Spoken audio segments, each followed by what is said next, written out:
the SARS-CoV-2 virus was detected by antigen testing. This result was subsequently confirmed by a PCR test.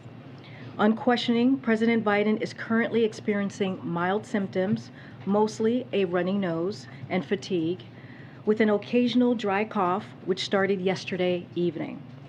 Given that he meets USA Food and Drug Administration, FDA, Emergency Use Authority criteria for Paxlovid, I have recommended initiating such treatment.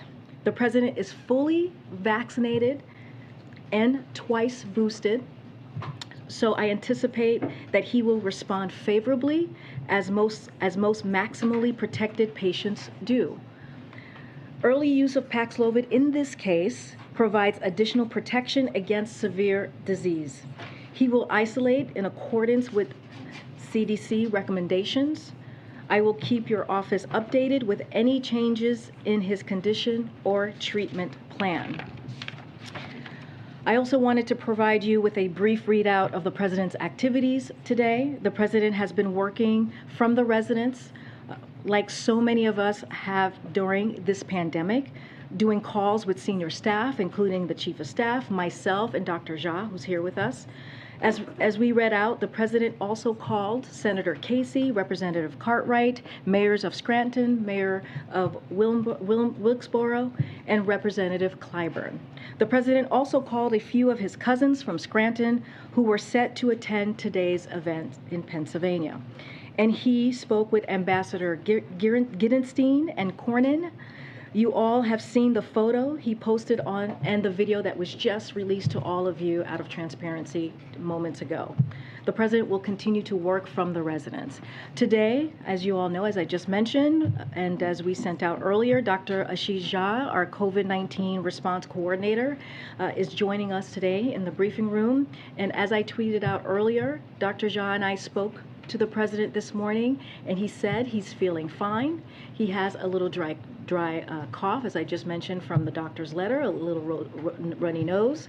He's feeling tired, but he's working very hard on behalf of the American people. And with that, Dr. Jha. Good afternoon, everybody. I'm pleased to be with you.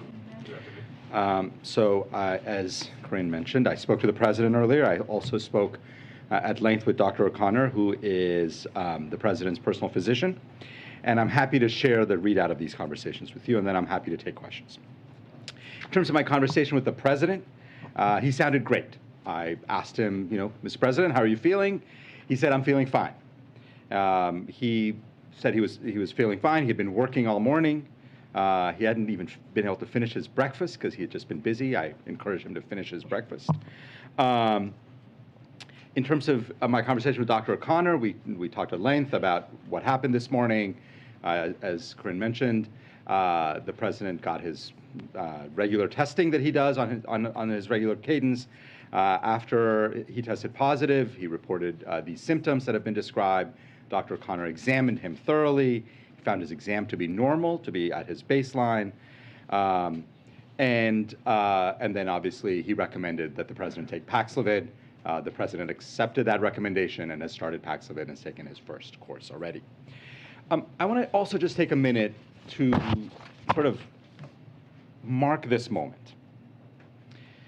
Because the President is fully vaccinated, double boosted, his risk of serious illness is dramatically lower. He's also getting treated with a very powerful antiviral, and that further reduces his risk of serious illness. And it's a reminder of the reason that we all work so hard to make sure that every American has the same level of protection that the President has, that every American has the same level of immunity, and why we have worked so hard to make sure that people have access to life-saving treatments like Paxlovid. These are incredibly important things for the President to have. They're incredibly important things for every American to have. And we have worked very hard over the last 18 months to make sure we have plenty of vaccines, that we have plenty of therapies, that people can get tested on a regular basis, as the President does, because testing allows you to identify an infection early and get started with treatment early. And we all know from medicine that early treatment is always better. Let me also take a moment to talk about BA.5. If you've listened to me at all in the last couple of weeks, you heard me talk a lot about this subvariant of Omicron that is now 70–80% of all infections in the United States. It's a reminder to everyone, if you are over 50, the way I am, the way many of you might be, if you are over the age of 50 and if you've not gotten a vaccine shot in the year 2022, you need to go get one. You need to go get one now, because it will dramatically improve your level of protection, reduce your risk of having serious illness. It's the best thing that people can be doing. Let me just finish by saying, obviously we work hard to protect the president, make sure he's been vaccinated and boosted, has access to treatments. We also have been working very, very hard to make sure every American has access to the same things. Because every American deserves access to the best vaccines, the best treatments, and they are widely available. And I want to use this moment to remind everybody of that and to remind everybody to avail themselves of that. Get vaccinated. If you have a breakthrough infection, get treated. It's the best thing you can do to protect yourself. Let me stop and take questions, and I know you will as well. We'll both take questions, but go ahead, Nancy. Thank you so much, Dr. Jha.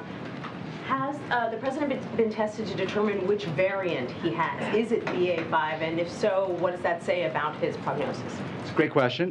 The virus has been sent off for sequencing. It takes usually about a week for that sequencing to come back. That's under normal circumstances. He's the president. The sequencing will get prioritized. So we should have an answer sooner than that. But you can't just tell from a regular test what kind of variant.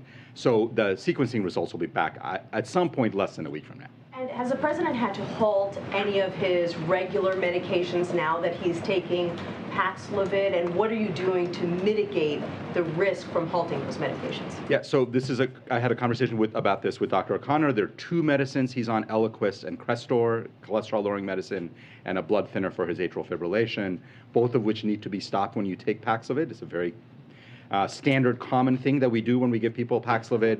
And you don't need to do anything in those circumstances. They both get stopped for the 5 days that he's on Paxlovid, and then they get restarted, and it's totally fine and pretty normal practice. Go ahead. Where exactly was the president infected? Where was he infected? I don't think we know. I certainly don't know if you have any thoughts on it. Look, I don't think that matters, right? I think what matters is we prepared for this moment. I think what matters is what Dr. Jha just laid out. If we look at where we were a year and a half ago, this is a president, when he walked in, one of his first priorities was to make sure we had a comprehensive plan to get people vaccinated. And so now today, look to today, more and more people are getting closer to having a more normal life. Vaccines are available, and as Dr. Jha said, if you have not gotten vaccinated, please do. If you have not gotten boosted, please do. These are treatments that are going to keep you safe, and I think that's what matters here, is making sure that we continue to do the work. And the good thing is that the president again has been vaccinated and double boosted. We know that rebound COVID cases have been a concern in some individuals who take Paxlovid. Are there any precautions you can take to try and prevent that, and how concerned are you that could potentially hinder his return to the office? It's a great question. So let me tell you what we know about rebound. So we've looked at the clinical data on this, because if you look at Twitter, it feels like everybody has rebound. But it turns out there's actually clinical data. If you look at major health systems that have given out Paxlovid to tens of thousands of people, rebound rates are around 5%. There are some studies that says maybe 7–8%, some that say it's 2%, but it's in the single digits. So it happens, it's not that frequent. But here's the key point about rebound, which is when people have rebound, they don't end up in the hospital, they don't end up particularly sick. And the goal of Paxlovid is to keep people from getting seriously ill. And so it continues to work.